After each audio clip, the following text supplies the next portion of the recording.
नमस्कार, total health में आप सभी का स्वागत है। मैं हूं किरण भारद्वाज। आलस्य पेट का आकार बदल देता है और बढ़ा हुआ पेट पूरे शरीर का। कुछ ऐसे लोग जिनका वजन ज्यादा होता है या फिर वो मोटापे की श्रेणी में आते हैं, उन्हें ऐसा लगता है कि शायद वो अच्छे नहीं दिखते। लेकिन जब बात आती है मोटापे के दुष्प्रभावों के बारे में, इसके दुष्प्रभाव और खतरे सिर्फ अच्छे न दिखने से कहीं अधिक है। कई तरह की जीवन शैली से संबंधित बीमारियां हैं जिनका खतरा मोटापे के कारण बढ़ जाता है, या फिर ये कहें कि मोटापा अनगिनत बीमारियों के लिए प्रवेश द्वार है। ऐसे में मोटापे को कम कैसे किया जाए और किस तरह की जीवन शैली, आहार, खान पान और जीवन शैली के बदलाव से मोटापे की समस्या से बचाव किया जा सकता है। यदि आपका वजन ज्यादा है तो उसको कम करने के लिए आप क्या उपाय कर सकते हैं, ये जानेंगे विशेषज्ञों से। एक रिपोर्ट पर नजर डालते हैं और समझ लेते हैं कि बढ़ता हुआ वजन और मोटापा किस तरह से किसी व्यक्ति के स्वास्थ्य को प्रभावित कर सकता है।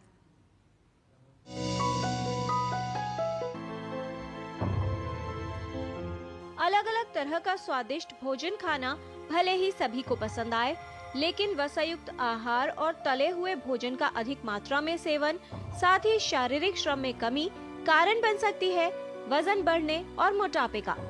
मोटापा एक ऐसी स्थिति है जिसमें व्यक्ति के शरीर में अधिक वसा एकत्रित होने लगती है, जिसका स्वास्थ्य पर नकारात्मक प्रभाव पड़ता है। व्यक्ति मोटापे की किस श्रेणी में आता है वो उसके BMI यानी बॉडी मास इंडेक्स से मापा जा सकता है।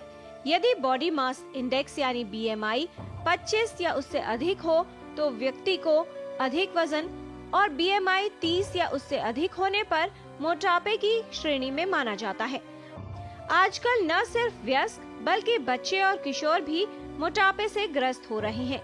बचपन से मोटा होना चिंता का विषय है, क्योंकि मोटे बच्चे अधिकतर मोटे वयस्कों के रूप में विकसित होते हैं और उन्हें कई तरह की समस्याएं घेर लेती हैं। लोगों के मोटे होने के कई कारण हो सकते हैं। बच्चों की खान पान की गलत आदतें, अधिक मात्रा में खाना, वसायुक्त आहार का सेवन अधिक करना, शारीरिक श्रम न करना, शराब का सेवन, चय अपचय की दर कम होना, थायराइड और पीयूष ग्रंथि के विकार, हार्मोन का असंतुलन और कुछ दवाओं का प्रयोग मोटापे के लिए जिम्मेदार हो सकता है। अधिक मात्रा में कैलोरी से युक्त खाद्य पदार्थों का सेवन मोटापे को बढ़ाता है। Snacks, junk food, fast food, अधिक मीठा खाने के शौकीन, दूध कम पीने वाले और दूध से बने मीठे उत्पादों का सेवन करने से भी वजन बढ़ने लगता है। कई बार सक्रिय न होने से भी मोटापा बढ़ता है। खाने पीने में लापरवाही बरतना और पौष्टिक आहार की बजाय जंक फूड को अपनाना आपके वजन को बढ़ा सकता है। मोटापे से होने वाली स्वास्थ्य समस्याओं को वजन कम करने से रोका जा सकता है। अपनी जीवन शैली और आहार में परिवर्तन करें, नियमित व्यायाम करें, साथ ही अपने जीवन शैली के कारकों पर ध्यान दें, जिससे आपका वजन नियंत्रित रहे, बीमारियों का खतरा कम हो और आप स्वस्थ जीवन जी सकें। किरण भारद्वाज, DD न्यूज।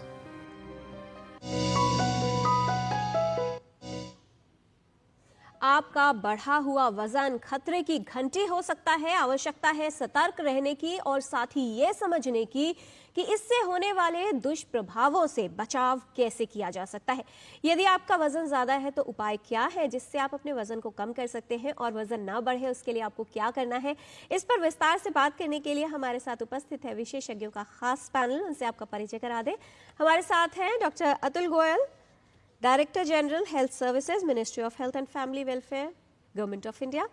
आज के डिस्कशन में शामिल हैं doctor Anupam Prakash, director professor and head department of medicine from Lady Hardinge Medical College, doctor Rajesh Khadgawat, professor department of endocrinology, All India Institute of Medical Sciences. और किस तरह का खान पान आपके लिए उपयोगी हो सकता है, खाने में किन बातों का ध्यान रखना है, ये बताने के लिए आज के डिस्कशन में शामिल रहेंगी doctor Alka Rao, adviser FSSAI। अपने सभी विशेषज्ञों का स्वागत करते हैं। मोटापे की समस्या जितनी आम है, उसे लेकर गलत धारणाएं भी बहुत अधिक हैं। कुछ लोगों को लगता है कि महज अच्छा ना दिखना, यहीं तक ही इसके दुष्प्रभाव सीमित है, या फिर कुछ लोगों को यह भी लगता है कि अगर वो खाते पीते घर के नहीं लगेंगे तो वो सेहतमंद नहीं दिखेंगे। लेकिन क्या वाकई मोटापा और स्वास्थ्य एक ही अवस्था है, या फिर स्वास्थ्य के लिए कितनी जटिलताएं और खतरे बढ़ा सकता है आपका बढ़ा हुआ वजन, ये विशेषज्ञ बताएंगे। इस विषय से संबंधित कोई सवाल अगर आप पूछना चाहते हैं या फिर कोई समस्या है जिसका समाधान आप हमारे विशेषज्ञों से लेना चाहते हैं, तो आप इन 2 नंबर्स पर कॉल कर सकते हैं। 011 है दिल्ली का STD कोड जो आपको लगाना है, नंबर है 2309-7648 एंड 2309-7671। आप अपने प्रश्न ईमेल के माध्यम से भी हम तक पहुंचा सकते हैं। ईमेल एड्रेस है ddnewstotalhealth@gmail.com। तो आइए समझ लेते हैं कि खतरा कितना बड़ा है और इसके लिए सतर्क रहना कितना आवश्यक है। सबसे पहले डॉक्टर अतुल गोयल, आपसे ही समझना चाहेंगे, भारत के परिप्रेक्ष्य में बात की जाए, जब हम कहते हैं कि हब ऑफ लाइफस्टाइल डिजीजेस की तरफ हम चल रहे हैं, डायबिटीज़ की बात हो, हृदय रोग की बात हो, हाइपरटेंशन की बात हो, और ऐसी तमाम समस्याएं जो कम उम्र से ही लोगों को प्रभावित करने लगी हैं। आने वाले समय की अगर बात की जाए और हेल्दी इंडिया का जब जिक्र आता है कि बच्चों से लेकर बड़ों तक सभी स्वस्थ रहे, ऐसे में कितना चुनौतीपूर्ण है या कितना कंसर्निंग है अगर किसी व्यक्ति का वजन अधिक होता है, कितने बड़े खतरे की ओर हम लोग अग्रसर हैं? 2 बातों से शुरुआत करूंगा। एक तो जितनी भी बीमारियां आजकल हमारे देश में हैं उसमें से करीब 60% के करीब नॉन कम्युनिकेबल डिजीज़ हैं जो कि लाइफस्टाइल से संबंधित हैं, और इन सभी बीमारियों के पीछे मूल कारण शायद मोटापा ही है। अगर हम डायबिटीज़ की बात करें या ब्लड प्रेशर की बात करें, हाइपरटेंशन की, या फिर सांस के रोगों की बात करें, किडनी डिजीज़ की बात करें, और मोटापे के कारण अधिकतम कैंसर्स भी होते हैं। मोटे लोगों को कैंसर की बीमारी भी अधिक होती है। तो जितनी भी नॉन कम्युनिकेबल डिजीज़ की हम बात करें उनका मूल कारण शायद मोटापा ही है। और मैं ये भी नहीं, इस बारे में नहीं हिचकिचाऊंगा कि मोटापा शायद खुद ही में एक बीमारी है और उसका इलाज बहुत आवश्यक है। जी, और न सिर्फ जीवन शैली से संबंधित रोग भी, उसके अलावा जो लोग अधिक मोटे होते हैं उनके घुटने जल्दी खराब हो जाते हैं, और ऐसी तमाम तरह की समस्याएं हैं जो उनको परेशान करती हैं। डॉक्टर खड़गावत, बचपन से अगर देखा जाए, किस तरह की जीवन शैली और आहार को लेकर आप देखते हैं हमारी जो हैबिट्स हैं, आदतें हैं, क्या बदलाव आया है? क्योंकि बच्चे हो या वयस्क, कोई भी मोटापे से अछूता नहीं है। एक तरफ बात होती थी कुपोषण की, यहाँ पर बात हो रही है सही पोषण न मिलने की। किस तरह के बदलाव देखते हैं जो ओवर द इयर्स आए हैं जिसकी वजह से बच्चे भी अब मोटापे की गिरफ्त में आ रहे हैं? जैसा कि आपने कहा कि कुपोषण हमारे देश की एक ज्वलंत समस्या है। कुपोषण दोनों डायरेक्शन में है। ये कम न्यूट्रिशन जाना और ज़रूरत से ज़्यादा न्यूट्रिशन जाना दोनों ही कुपोषण के पार्ट हैं, और इसकी वजह से यह हो रहा है कि धीरे धीरे हमारे बच्चों का BMI बढ़ रहा है। और जैसे 1990 के तुलना में हम बात करें कि जब हमारे स्कूल में बच्चों में मोटापा 0.5% या 1% इस तरह से था, जो कि 1990 से लेके 2022 तक बढ़ के 5%, 10%, यानी 10 गुना बढ़ गया है। यह सिर्फ इसलिए हुआ कि हमारे खान पान में बदलाव आया है। हमने खाने में घी, तेल, वसा या फैट का इस्तेमाल बहुत ज़्यादा किया है, और उसके साथ में ये हुआ है कि हमारे बच्चों की फिजिकल एक्टिविटी कम हुई है। उनमें खेलने कूदने के लिए उन्हें कम टाइम निकलता है, जिसकी वजह से एक्सेस फैट शरीर में इकट्ठा होती है। जैसा कि हमने फीचर में देखा कि आपने बताया कि वो बच्चे जो मोटे होते हैं वो आगे चलकर युवा मोटो में कन्वर्ट होते हैं और एडल्ट मोटो में कन्वर्ट होते हैं, जो कि एक बीमारी है। सबसे बड़ी चीज़ यह है मोटापे के बारे में, हमने अभी तक ये नहीं माना है कि मोटापा एक बीमारी है। हम ये सोचते हैं कि मोटापा एक लाइफस्टाइल कंडीशन है, जबकि बाकी देशों में, वेस्टर्न कंट्रीज में सब जगह मोटापे को एक डिजीज़ माना गया है। हमें मोटापे से लड़ने के लिए मोटापे को एक डिजीज़ मानना पड़ेगा, एक बीमारी है जो कि प्रोग्रेसिव है, लगातार बढ़ती है, और अगर एक बार हम वजन कम भी कर लें तो हम ज़्यादा खतरे पे रहते हैं कि ये वापस दोबारा हो जाएगी, रिलैप्स हो जाएगी। अगर हम इसको डिजीज़ मान के करें तभी हम इसके लड़ाई में सक्सेसफुल हो सकते हैं। जी डॉक्टर अनुपम, जैसे जैसे व्यक्ति का वजन धीरे धीरे बढ़ने लगता है, शुरुआती दौर में उसे एहसास बिल्कुल नहीं होता। उसके कुछ समय बाद जब आसपास के लोग उसे कहने लगते हैं कि कहीं कुछ गड़बड़ा रहा है मामला, या फिर पुराने कपड़े जिसके अंदर अब फिट नहीं आते, तब कहीं जाकर खतरे की घंटी बजती है और फिर भी कुछ लोग ऐसे होते हैं जो उसे भी नज़रअंदाज कर देते हैं।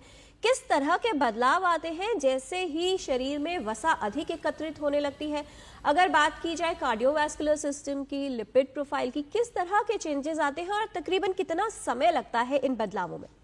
देखिए, बिल्कुल सही कहा आपने। पहले तो श्रोताओं को बसंत पंचमी की शुभकामनाएं। और आज जो है, जैसा कि डॉक्टर अतुल गोयल और डॉक्टर खडकावत ने कहा, तो आज ज्ञान बढ़ाने का दिन है और बीमारी जो है, मोटापे को बीमारी की तरह ही लेना चाहिए। तो it is a disease, it is no longer a sign of affluence. पहले जैसे माना जाता था कि खाते पीते घर का है, आज की तारीख में अगर आपका वजन ज़्यादा है तो आप खाती पीते घर के हैं भी, तो भी आपकी बीमारी भी आपने एक पाली हुई है। और एक नहीं, जैसे डॉक्टर अतुल गोयल ने कहा, सर से लेकर पैर तक आपको इसमें जो है, आप इसमें घिरे हुए हैं और हर जो ऑर्गन है आपका, शरीर का अंग है, उसमें कहीं ना कुछ दिक्कत पैदा हो रही है। तो जैसा आपने पूछा कि अगर वजन बढ़ना शुरू होता है तो धीरे धीरे बढ़ता है, कैसे पता चलेगा? तो ये आदमी को खुद ही सजग रहना पड़ेगा। ये सारी जो रहन सहन की बीमारियां हैं, लाइफस्टाइल डिजीजेज हैं, इनमें जो है बीमारी चुपचाप आ जाती है, पता नहीं चलता। लेकिन फिर भी अगर आदमी संयम रखे और अपनी सेहत के लिए जागरूक हो तो आपको पता चलता है। दिन भर अगर आप जैसे काम करते हैं तो स्फूर्ति की कमी हो जाती है, तो ताकत जो है, एनर्जी लेवल्स हैं, वो आपको लो फील होने लगेंगे। कई बार जो है मन भी उदास महसूस होने लगता है। तो आदमी को देखना चाहिए कि वज़न जो है उसका नियंत्रण कैसे चल रहा है। ऐसे ही जैसे आपने कहा कि दिल और जो दिल का जो काम करना है, तो उसमें भी आपको कई बार वज़न जब ज़्यादा होता है तो आपको धीरे धीरे पता चलने लगता है कि अगर आप 3 मंजिल चढ़ सकते हैं तो आप कई बार जो है आपको दूसरे तीसरे पे हाँफने लगते हैं। तो वो दिल के भी इस पे दुष्परिणाम हो सकते हैं। जैसा आपने शुरू में कहा किरण मैडम कि जो अधेड़ उम्र के लोग हैं उनमें गठिया भी जल्दी होने लगती है। तो नी जॉइंट्स हैं, गोड़ों की जो दिक्कत है, सूजन हो सकती है, दर्द हो सकता है। जो भगवान ने हमें शरीर दिया है जो उसको 50, 60, 70 किलो तक लेके चल रहा है, अगर आप उस पर जो है 1.5 गुना वजन ला देंगे तो चलेगा भी कम। तो सारे शरीर के अंग जो हैं उस पर दुष्प्रभाव पड़ते हैं और अगर आप सजग हैं अपनी सेहत के लिए तो ये महसूस भी होते हैं। लेकिन हम लोग कई बार जो है इसे नज़रअंदाज कर देते हैं, तब ये आगे चल करके ज़्यादा घने दुष्परिणाम हो जाते हैं इनके। जी डॉक्टर अलका, किस तरह से बताना चाहेंगी एक जो ईटिंग राइट का कॉन्सेप्ट होता है उसे हम सभी के लिए समझना कितना आवश्यक है? क्योंकि आजकल होता ये है कि चाहे चिप्स के पैकेट हो, पिज्ज़ाज, बर्गर्स, कोल्ड ड्रिंक्स और ऐसी तमाम तरह की चीज़ें मार्केट में बहुत ही फैंसी पैकिंग में उपलब्ध होती है जो बच्चों को बहुत आकर्षित करती है और शायद बच्चों को ही टारगेट किया जाता है। और यही वो उम्र है जहां पर अगर आदत पड़ जाती है तो जीवन भर चलती है और दुष्प्रभाव भी अधिक होते हैं। किस तरह से mindful eating and eating right के कॉन्सेप्ट को समझने की आवश्यकता है? ये आपने बहुत अच्छा सवाल पूछा है। और भोजन के विषय में जब हम बात करते हैं पोषण की, न्यूट्रिशन जिसे अंग्रेजी में कह देते हैं, तो पोषण ही है जिसका फिजियोलॉजिकल लेवल पे प्रभाव पड़ता है। और पोषण क्या है कि बैलेंस्ड, संतुलित आहार। और आपने बहुत ही समसामयिक मुद्दा जो दूसरा उठाया है, और पैकेज्ड फूड और processed food, ultra processed food की जो बात आपने अभी रखी है। इसी हफ्ते में भारत के इकोनॉमिक सर्वे 23-24 के आंकड़े और डिटेल्स भी लोकसभा में रखी गई है। और उसके अंतर्गत ये वाकई सोचने का विषय हम सबके लिए है और भारतीय खाद्य सुरक्षा एवं मानक प्राधिकरण के लिए भी है कि हमारे देश में जो अल्ट्रा प्रोसेस्ड फूड का चलन है वो बढ़ता जा रहा है। और आंकड़े बता रहे हैं हमें सीधा सीधा कि 33% का जो है इजाफा हुआ है 2006 से 2019 के बीच में। तो इसका संज्ञान हमें लेना होगा एक वार स्केल के तरीके से। और जो हमारे मानक हैं वो किस तरीके से इसके बारे में आपकी सहायता करेंगे वो मैं अभी बताती चलूंगी बातचीत के दौरान। उससे पहले जो आपने बात कही कि ईट राइट का कॉन्सेप्ट क्या है, तो उसमें सबसे महत्वपूर्ण बात यह है कि जो हमारा कंज्यूमर है, यानी कि हम सभी सिटीजन ही कंज्यूमर हैं, तो हम सभी को ये जानकारी समझनी होगी कि जो पैकेज्ड फूड है उस पर लिखा क्या है, यानी कि उसका लेबल क्या कहता है। जब हम लेबल समझ जाते हैं तो हम क्या खाना है, यानी कि ईट राइट क्या है, उसे समझ जाते हैं। तो इसके साथ मैं अपनी बात को विराम दूंगी और आप जैसे अगले सवाल पूछेंगे तो मैं जी। हमारे मानकों के बारे में और बताऊंगी। जी, बहुत महत्वपूर्ण है कि हम क्या खा रहे हैं, किस तरीके से खा रहे हैं, इस पर ध्यान रखा जाए। कुछ और जानकारी लेंगे विशेषज्ञों से मोटापे के खतरे को कम करने के बारे में इस छोटे से ब्रेक के बाद। आप देखते रहिए टोटल हेल्थ, हम जल्द लौटते हैं।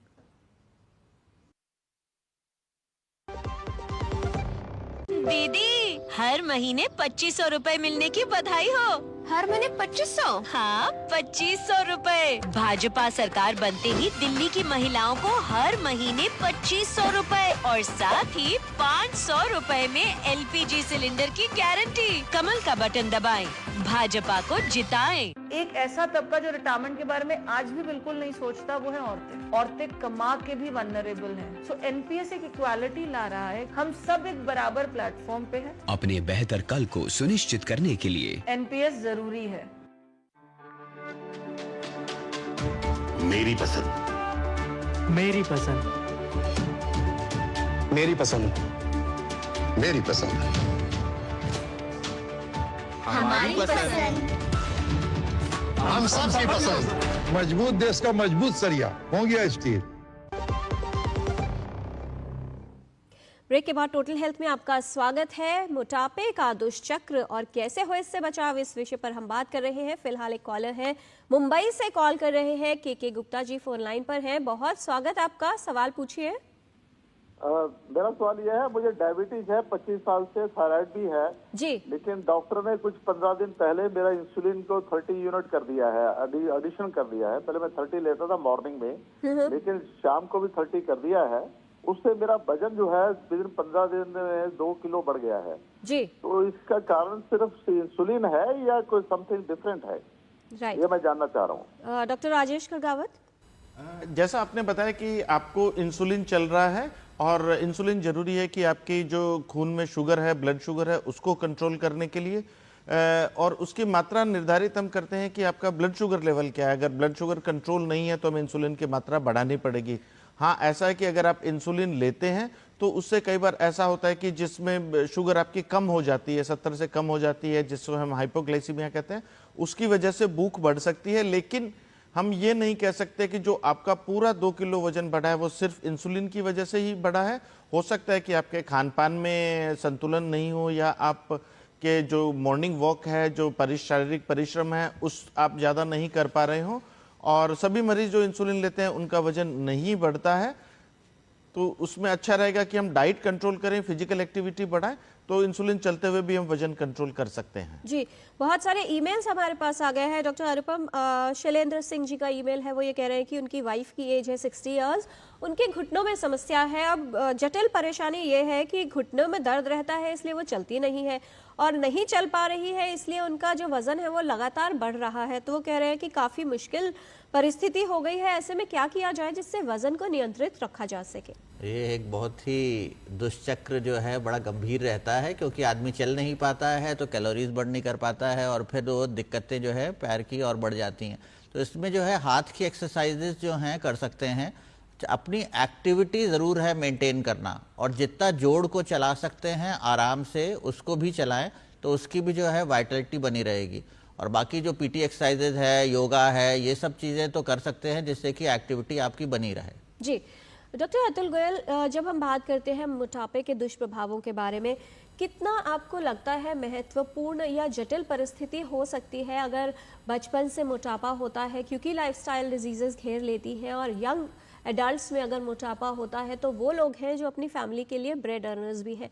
अगर मोटापे की वजह से बीमारियां होंगी और बीमारियों की वजह से फाइनेंशियल बर्डन होगा, तो कितना ज़्यादा न सिर्फ सेहत प्रभावित हो रही है, बल्कि ये कहा जाए कि परिवार का पूरा संतुलन ही बिगड़ जाता है।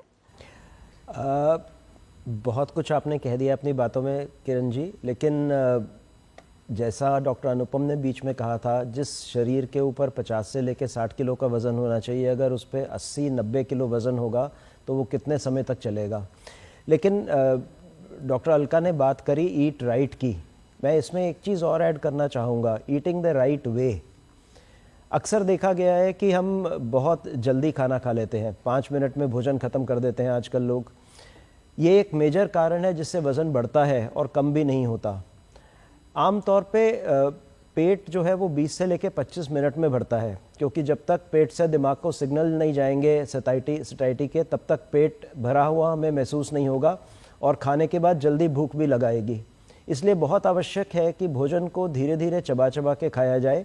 और आपको याद होगा, हमारे बड़े बूढ़े लोग पहले आराम से बैठ के भोजन करते थे, लेकिन आजकल लोगों के पास भोजन के लिए समय नहीं है। कोई मोबाइल में लगा हुआ है भोजन करते वक्त, कोई टेलीविज़न देख रहा है भोजन करते वक्त। तो ना तो हम भोजन को एंजॉय कर रहे हैं, ना उसको उतनी प्राथमिकता दे रहे हैं। सो कुछ भी खाएं, फास्ट फूड के अलावा फूड को धीरे धीरे खाएं, फास्ट ना खाएं। ये बहुत एक इम्पॉर्टेंट चीज़ है वज़न ना बढ़ाने के लिए भी और उसके बाद घटाने के लिए भी। जी डॉक्टर अतुल गोयल, हम में से सभी ने देखा है आजकल छोटे छोटे बच्चों को भी हाथ में मोबाइल पकड़ा दिया जाता है और मदर्स को या पेरेंट्स को बहुत आसान लगता है कि मोबाइल अगर हाथ में है या टीवी के सामने बच्चा बैठा है खा रहा है तो कुछ भी खिलाइए, बच्चे को पता ही नहीं है कि क्या डाला गया है उसके मुंह में और कितना सैटिस्फैक्शन या उसका सेटिस्फेक्शन लेवल की पेट भर गया। ये जो सिग्नल है कितना प्रभावित होते हैं अगर डिस्ट्रैक्शन है और किस तरह से दुष्प्रभाव होगा बच्चे के स्वास्थ्य पर, क्योंकि अक्सर ये चलन आजकल बढ़ गया है। जी बहुत बढ़ गया है। एक्चुअली में ना तो बच्चा भूख को अप्रिशिएट करता है, आजकल के बच्चे भूख को अप्रिशिएट ही नहीं करते, उनको पता ही नहीं भूख क्या है, क्योंकि मोबाइल हाथ में या टेलीविज़न सामने और मदर्स या फादर्स जो भी हैं वो खिलाए जा रहे हैं। ना तो बच्चे को एहसास होता पेट कब भरा, ना मदर को पता लगता उसका पेट भरा या नहीं भरा। सो बहुत आवश्यक है इन चीज़ों से दूर रखना बच्चे को और भोजन के ऊपर ध्यान देना सिर्फ जब खाना खा रहे हैं तो। जी डॉक्टर राजेश खड़गावत, मोटापे की हम लोग बात कर रहे हैं। हमारे व्यूअर्स के जानकारी के लिए ये भी बता दें कि जो श्रेणी होती है, कौन से लोग हैं जिनको हम ओवरवेट मानते हैं, कौन से वो लोग हैं जिनको श्रेणी में माना जाएगा कि मोटे हैं, और फिर जब मोर्बिड ओबेसिटी की बात होती है कटआउट रेंज क्या है इसके लिए? जैसा कि हमने शुरू में जो आपने फीचर दिखाया था उसमें हमने देखा कि बीएमआई के आधार पे हम कहते हैं कि मोटापा है या नहीं है। बीएमआई यानी बॉडी मास इंडेक्स बिल्कुल सिंपल है, मुश्किल नहीं है। आप अपना वजन किलोग्राम में नाप लें और अपनी लंबाई मीटर में नाप लें, 1.6 मीटर है या 1.7 मीटर है वो नाप लें और लंबाई का स्क्वायर कर दें और फिर वजन में से इसको वजन divided by square of the height करें तो बीएमआई आ जाएगा। बीएमआई के आधार पे हम कहते हैं कि आपको मोटापा है या नहीं है। पहले पूरे विश्व में ये माना जाता था कि 25 बीएमआई अगर आप ज़्यादा है तो ओवरवेट है और 30 से ज़्यादा है तो आप ओबीज हैं, ओबेसिटी यानी मोटापा की कैटेगरी में आते हैं। फिर ये देखा गया कि जो एशियंस हैं, एशियन में और स्पेशली साउथ एशियंस जो हैं उनमें ज़्यादा खतरा है मोटापे का और कम बीएमआई पे भी उनको मोटापे की बीमारियां से संबंध रहता है। तो उस स्थिति में साउथ एशियन के लिए बीएमआई कम किया गया। तो अब यह है कि 23 से लेके 25 तक अगर आपका बीएमआई है तो आप ओवरवेट है और 25 से ऊपर अगर आपका बीएमआई आ जाता है तो आप मोटापे की श्रेणी में आते हैं। और 25 से ज़्यादा आता है तो उसको हमने फिर आगे कैटेगराइज किया है कि उसमें माइल्ड, मॉडरेट, सीवियर ओबेसिटी। अगर 35 से ऊपर चला जाता है तो वो सीवियर ओबेसिटी में माना जाता है। उससे पहले माइल्ड मॉडरेट की कैटेगरी है, लेकिन 25 अगर बीएमआई है उससे ज़्यादा है तो हम मानते हैं कि मोटापा है। ये लागू होता है कि जिनकी उम्र 18 साल या 20 साल से ज़्यादा है उन पे ये लागू होता है। जब हम बच्चों में बात करते हैं कि बच्चों में मोटापा कैसे कहते हैं, क्योंकि बच्चों में लंबाई बढ़ती रहती है और लंबाई बढ़ेगी तो वजन भी बढ़ेगा, तो केवल वजन के आधार पे या बीएमआई के आधार पे कहना मुश्किल होता है। उस एज के लिए बीएमआई कितना होना चाहिए और अगर लड़का है तो उसके लिए कितना होना चाहिए, लड़की है तो उसके लिए कितना होना चाहिए, सो उसकी अलग डेफिनेशन है और वो एक कॉमन डेफिनेशन नहीं है। हर एज के लिए अलग अलग डेफिनेशन है, उसकी टेबल अवेलेबल है, उसको देख के हम डिसाइड कर सकते हैं कि बच्चों पे मोटापा है या नहीं है। जी, और कुछ लोग ऐसे होते हैं जिनका वजन तो कम होता है लेकिन उनके पेट या कमर के आसपास जो घेरा है वो बढ़ने लगता है। वो कितना बड़ा खतरा है ये भी जानेंगे विशेषज्ञों से एक छोटे से ब्रेक के बाद। आप देखते रहिए डीडी न्यूज, हम जल्द लौटते हैं। नई दिल्ली विश्व पुस्तक मेला आ गया है। एक बार फिर देने आपकी कल्पना को नई उड़ान। साहित्य और संस्कृति की इस अद्भुत दुनिया में अपने पसंदीदा लेखकों, साहित्यकारों और कलाकारों के साथ जाने कहानी भारत की। आइए हम भारत के लोग गर्व से शामिल हों विश्व के सबसे बड़े पुस्तक मेले में और मनाए गणतंत्र भारत का 75 वर्षों का उत्सव विश्व की सर्वश्रेष्ठ किताबों के साथ। 1 से 9 फरवरी सुबह 11 बजे से रात 8 बजे तक भारत मंडपम कॉम्प्लेक्स में। स्कूल स्टूडेंट्स, सीनियर सिटीजन्स और दिव्यांगजनों के लिए एंट्री फ्री। टिकट ऑनलाइन और मेट्रो स्टेशन पर उपलब्ध। जब धरती चीर कर निकलता है लोहे का पत्थर और मिलता है मोंगिया के जोश से, फिर तपता है, पिघलता है और बनता है फौलाद। अब होता है सरिया सारी खूबियों के साथ। मोंगिया स्टील, मजबूत देश का मजबूत सरिया। ब्रेक के बाद आपका स्वागत है। मोटापे के दुष्प्रभाव और मोटापे से बचाव, इस विषय पर हम बात कर रहे हैं। भोपाल से एक कॉलर है फोन लाइन पर हमारे साथ, विनीत जी हैं जिन्होंने कॉल किया है। विनीत जी, स्वागत आपका, सवाल पूछिए।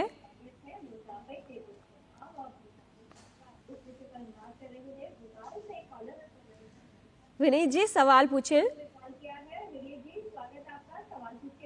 हमारा सवाल डॉक्टर साहब गोयल साहब से है जी कि हमको कितना नमक, कितना घी और कितना तेल और कितना पानी, हाँ हमारा सवाल है कि एक व्यक्ति को कितना नमक, कितना घी और कितना तेल लेना चाहिए। डॉक्टर अतुल गोयल। देखिए, ये मात्रा तो बताना बहुत मुश्किल है कि कितना नमक, कितना घी और कितना तेल लेना चाहिए।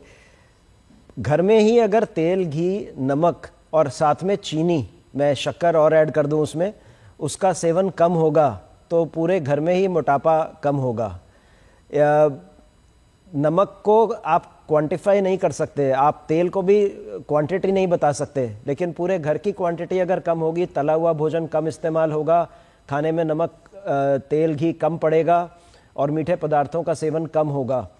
अब मैं बात करूं तो कई बार घरों में चाय बनती है और चाय में अक्सर कुछ राज्यों में खड़ा चम्मच चीनी की बात होती है, खड़ा चम्मच शक्कर की बात होती है, तो वो शक्कर ही काफ़ी है आपका वज़न बढ़ाने के लिए। फिर तो मात्रा तो बतानी बहुत मुश्किल है, पर जो भी है वो कम से कम खाएं। और मैंने पहले कहा, जो भी खाएं धीरे धीरे सेवन करें भोजन का, तो मदद मिलेगी आपको मोटापा कम करने जी में। और बहुत से लोग जो ये सोचते हैं कि वो कम नमक खा रहे हैं, लेकिन साथ में पापड़, अचार, चटनी ले लेते हैं, तो उससे भी नमक की मात्रा बढ़ सकती है। डॉक्टर अलका, किस तरह से चुनाव करना चाहिए कि क्या खाया जा रहा है और किस तरीके से उसे सही आहार में तब्दील किया जाए?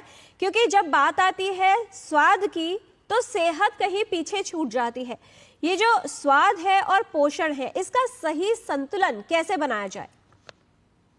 जी मैं अभी डॉक्टर अतुल गोयल महानिदेशक महोदय के जो इन्फॉर्मेशन है उसी के एड ऑन भी एक बात बता देना चाहूंगी, क्योंकि हम मानक निर्धारण करते हैं, तो मैं इस स्थिति में कि आपको थोड़ा सा एक अंदाज दे पाऊं कि कैसे आप खा सकते हैं। मसलन अब हम चीनी की बात करते हैं, तो हमारा जो नेशनल इंस्टीट्यूट ऑफ न्यूट्रिशन है हैदराबाद में स्थित, वही हमारे न्यूट्रिशनल प्रोफाइल को डिफाइन करता है कि हमारे देश में एवरेज गतिविधि लोगों की कितनी रहती है, क्या रहती है, उसके मुताबिक एवरेज वजन कितना है, और हमारी जेनेटिक्स और हमारा मेटाबॉलिज्म और इन सभी बातों को ध्यान में रखते हुए, हमारे फिजिकल एक्टिविटीज को ध्यान में रखते हुए वो ये बताते हैं कि किसको कितना क्या खाना चाहिए, तो वो कैलोरीज के टर्म्स में बताया जाता है।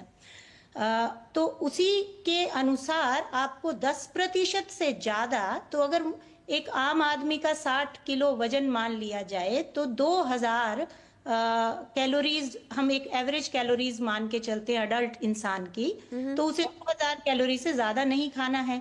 तो उसका मतलब क्या हुआ एक आम आदमी के लिए? तो उसका मतलब ये हुआ कि चीनी के बारे में मैं बताती हूँ, जो सबसे बड़ी समस्या और ओबेसिटी डिजीज, मोटापे में सबसे बड़ा एक कंट्रीब्यूटिंग फैक्टर है। पूरे दिन में 50 ग्राम से ज्यादा आप चीनी नहीं खाएंगे। कौन सी?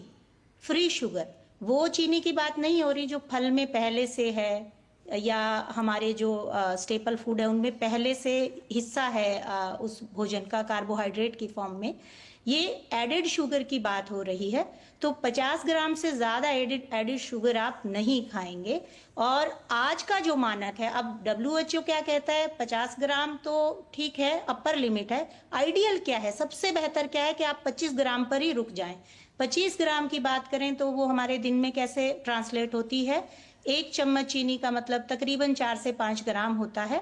तो आप उसी के मुताबिक अपनी जो है 10 चम्मच से ऊपर कभी न जाएं और 5 और 10 के बीच में रहें, 5 बहुत बेहतर है। ऐसे ही नमक की मात्रा, नमक और एक दूसरी दिक्कत बन जाती है जब आप ज्यादा मात्रा में खाते हैं। बहुत कम में भी दिक्कत है और बहुत ज्यादा में भी दिक्कत है। ये न्यूट्रिशन और बैलेंस डाइट का फंडामेंटल होता है।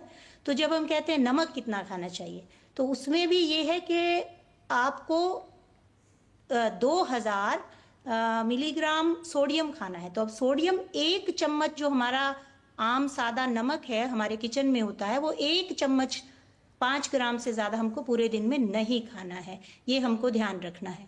ऐसे ही तेल की बात आ जाती है, तो फैट अगर हमें टोटल महिलाओं के लिए और उनके लिए 25 के आसपास, 25-30 के आसपास होता है, और बहुत एक्टिव अडल्ट आदमी है तो 40 से 50 ग्राम तक ले सकते हैं पर 100 ग्राम में।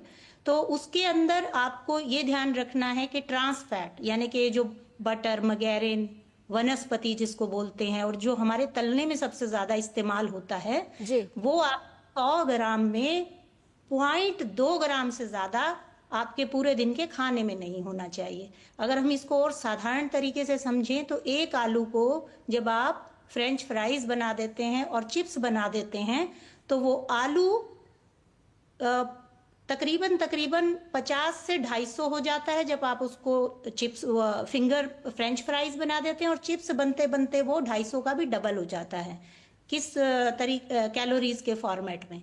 तो ये प्रोसेसिंग, जैसे कि कैसे खाना चाहिए, अभी अभी डॉक्टर साहब ने भी कहा, तो कैसे बनाना चाहिए से निकलेगा कि फिर कैसा बना और कैसे आपने खाया, वो भी ध्यान रखने की जरूरत होगी। तो इस तरीके से हम अपनी प्लेट को संभालें और लेबल के बारे में जो है ध्यान रखें। लेबल में यही सब चीजें बताई जाती है कि कितना प्रतिशत आपके 2000 कैलोरी का उसके अंदर इंग्रेडिएंट है, और ये सब बताना आवश्यक है भारतीय कानून के मुताबिक हर लेबल के ऊपर। जी डॉक्टर राजेश खड़गावत, जब खाने की बात आती है, बहुत से लोग ये कहते हैं कि हम लोग तो कुछ खाते ही नहीं है लेकिन फिर भी वजन बढ़ रहा है, या खाते इतना सा है लगता दुगना या तिगना है।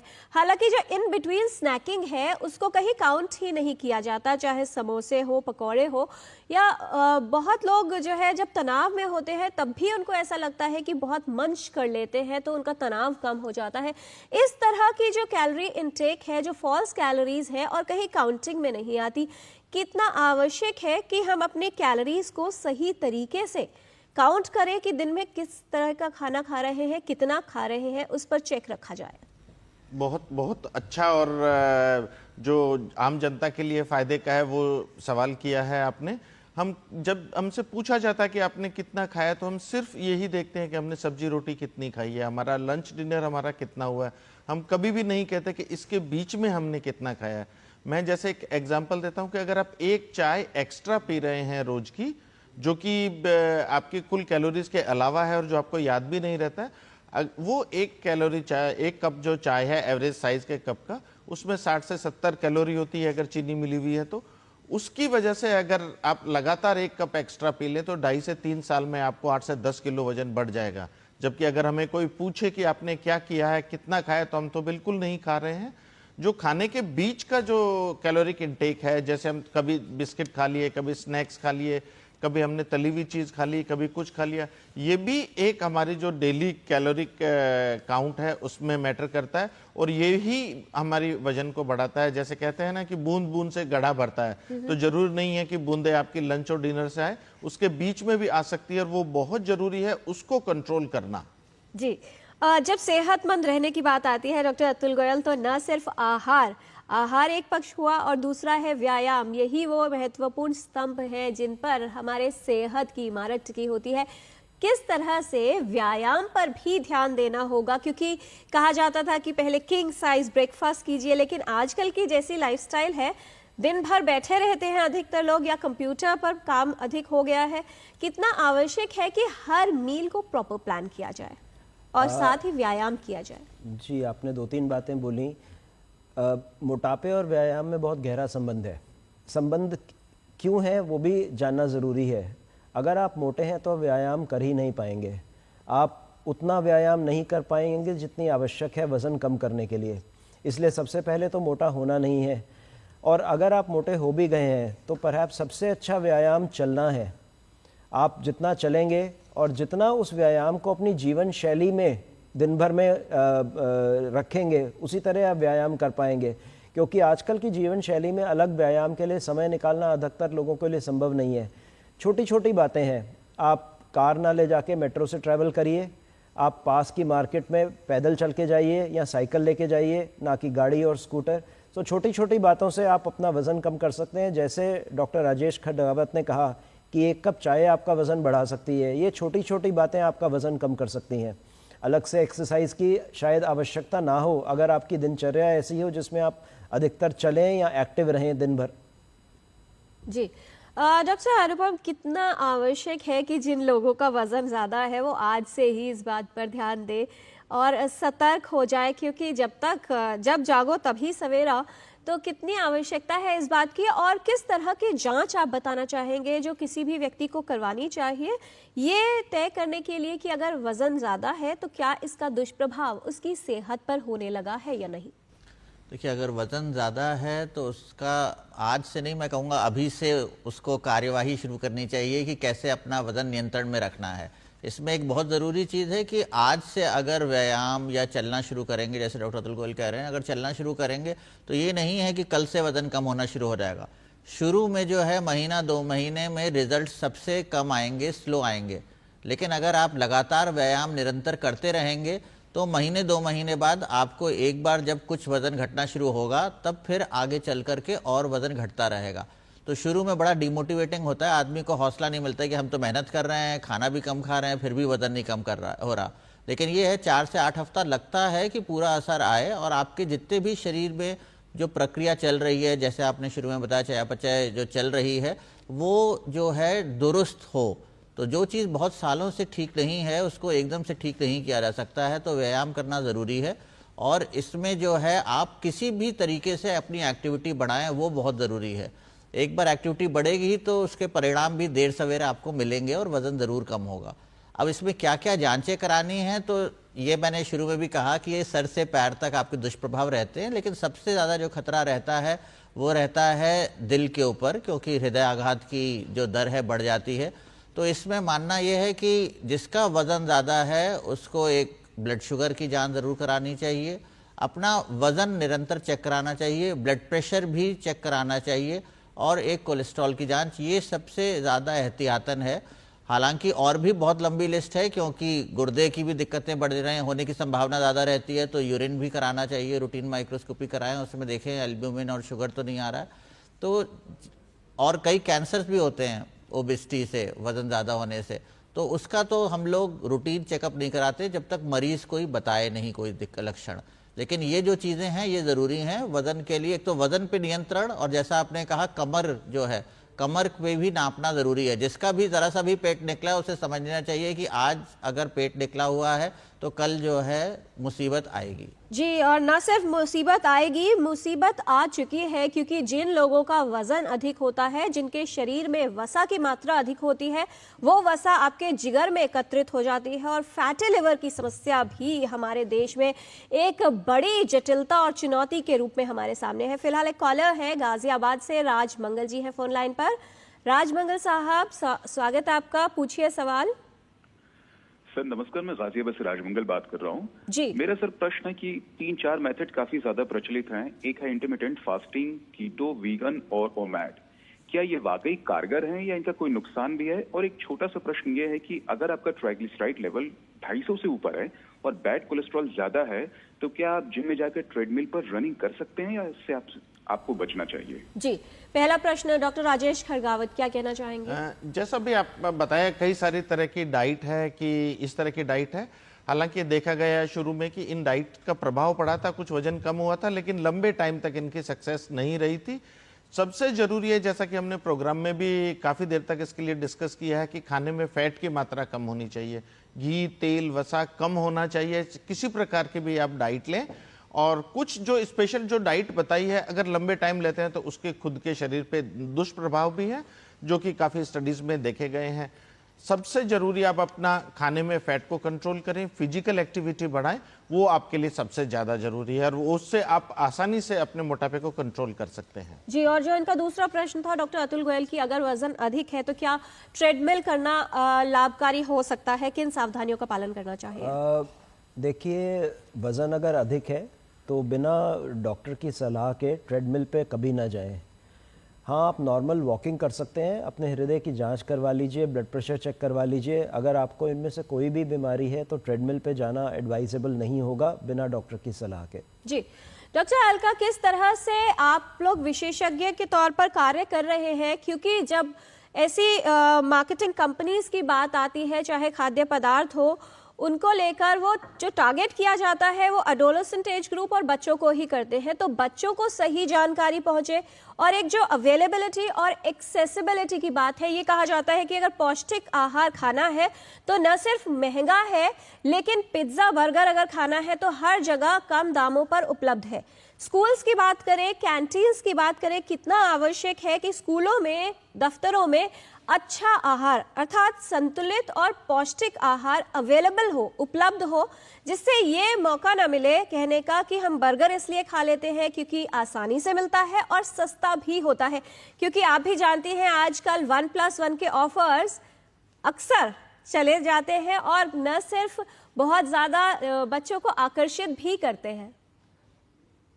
ये आपने फिर से बहुत बहुत ज़रूरी बात जो है वो आगे लाई है, और इसके लिए FSSAI ने एक प्रयास ये किया है कि हम एक ऐसी रेगुलेशन हम लेकर आए हैं, कानून लेके आए हैं, जिसमें कि स्कूल के अंदर जो कैंटीन है या जो भी बिक्री है उसे स्कूल एडमिनिस्ट्रेशन नियंत्रित कर सकता है। उसमें इस तरीके की रिकमेंडेशंस दी गई हैं कि स्कूल की मेस में, अगर वो कोई रेजिडेंशियल स्कूल है या कॉलेज है, तो इनके अंदर किस तरीके का खाना जो है वो दिया जाना चाहिए और किस तरीके का न्यूट्रिशन एडमिनिस्ट्रेशन को इंश्योर करना चाहिए कि बच्चों को मिले। और ये सब, इसका निर्धारण हम कैसे करते हैं? जैसे मैंने पहले बताया कि नेशनल इंस्टीट्यूट ऑफ न्यूट्रिशन जो ICMR का ही एक बॉडी है, तो वहाँ पे बहुत सारे साइंटिस्ट जो हैं इसको डिस्कस करके निर्धारण करते हैं कि इस तरीके का न्यूट्रिशन बच्चों की इस उम्र के लिए, इस वजन के लिए उचित है, और उसी के तहत जो है हम अपनी रिकमेंडेशंस और रेगुलेशंस लेकर आते हैं।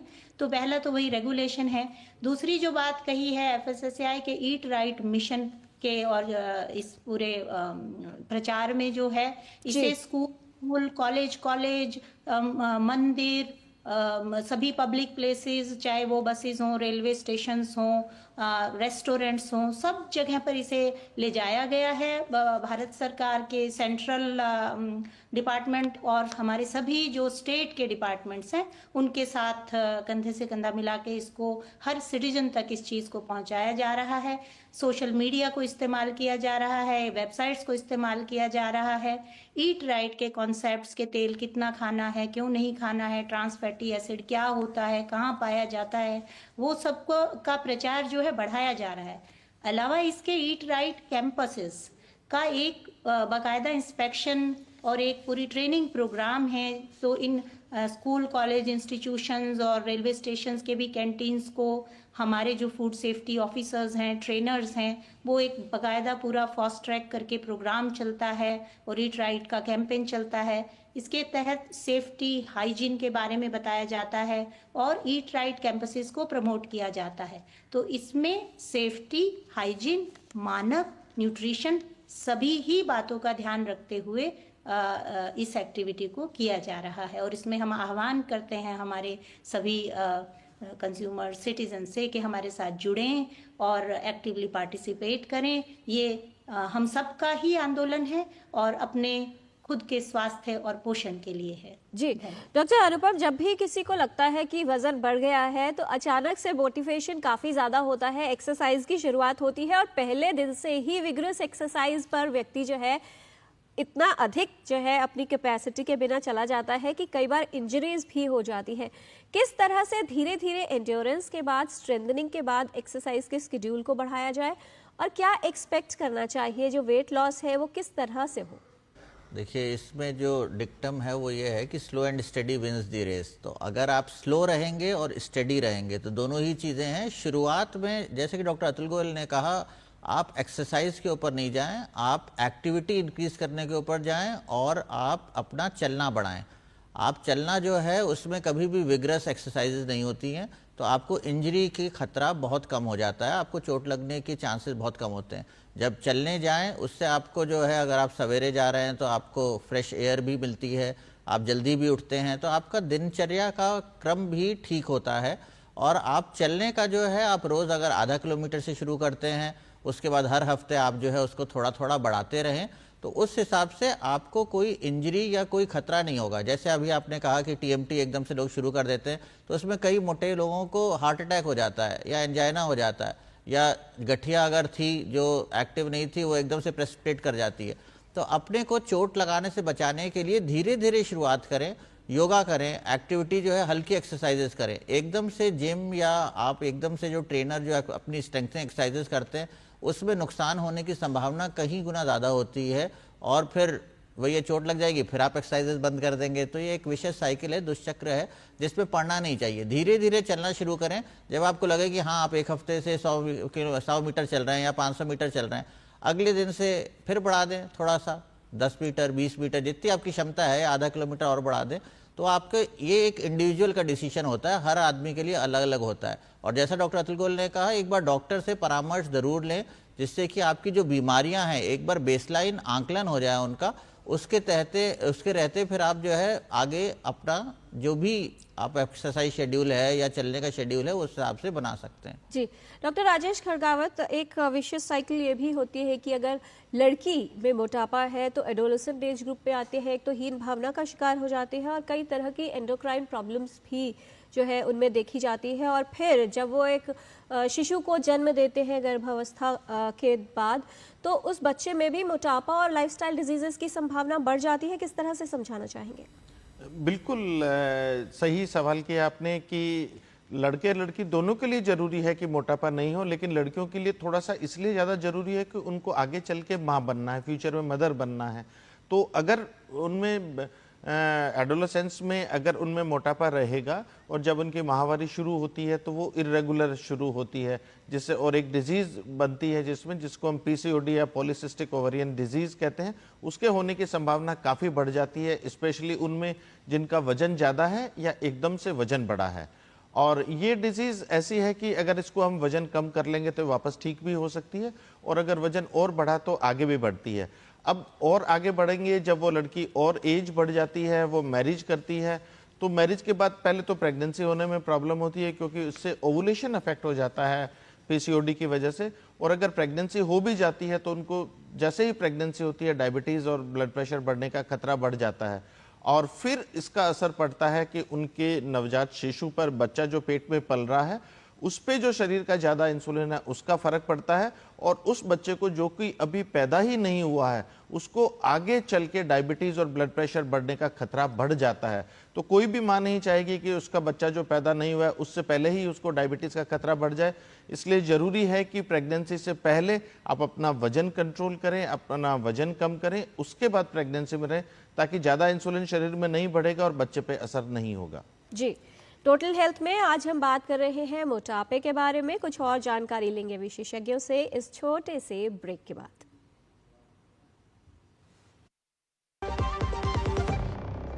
सब ड्रामा है। हिमाचल में गारंटी दी थी कि महिलाओं को हर महीने 1500 देंगे, कोई वादा पूरा नहीं किया। अभी की दिल्ली सरकार भी ऐसी है। पंजाब में भी झूठ बोला। तो और क्या ऑप्शन है? मोदी जी की डबल इंजन सरकार, हमारे यूपी की तरह। एमपी, छत्तीसगढ़, महाराष्ट्र, असम और लगभग पूरे देश में मोदी जी ने वादे पूरे किए। अगर दिल्ली में भी उनकी सरकार लानी है तो 5 फरवरी मौका है। विकसित दिल्ली मोदी की गारंटी। 5 फरवरी को कमल का बटन दबाएं, भाजपा को जिताएं। एक ऐसा तबका जो रिटायरमेंट के बारे में आज भी बिल्कुल नहीं सोचता वो है औरतें। औरतें कमा के भी वनरेबल हैं। सो एनपीएस एक इक्वालिटी ला रहा है, हम सब एक बराबर प्लेटफॉर्म पे हैं। अपने बेहतर कल को सुनिश्चित करने के लिए एनपीएस जरूरी है। ब्रेक के बाद टोटल हेल्थ में आपका स्वागत है। मोटापे के क्या है दुष्प्रभाव और कैसे हो इससे बचाव, इस विषय पर हम बात कर रहे हैं। विशेषज्ञों का खास पैनल हमारे साथ है। डॉक्टर अतुल गोयल है हमारे साथ, डॉक्टर अनुपम प्रकाश, डॉक्टर राजेश खड़गावत और डॉक्टर अलका राव। और फिलहाल समय हो गया है कुछ और जानकारी लेने का। रैपिड फायर क्वेश्चंस राउंड के माध्यम से छोटे सवाल और बहुत छोटे जवाब। पहला सवाल डॉक्टर अतुल गोयल आपसे कि मैल न्यूट्रिशन यानी कुपोषण तो एक समस्या या चिंता है, लेकिन अधिक वजन होना नहीं। गलत है, अधिक वजन होना अधिक चिंता है। डॉक्टर अनुपम, क्या मोटापे की समस्या परिवार या वंशानुगत होती है, यानी परिवार में अगर कोई मोटा है तभी व्यक्ति मोटा हो सकता है?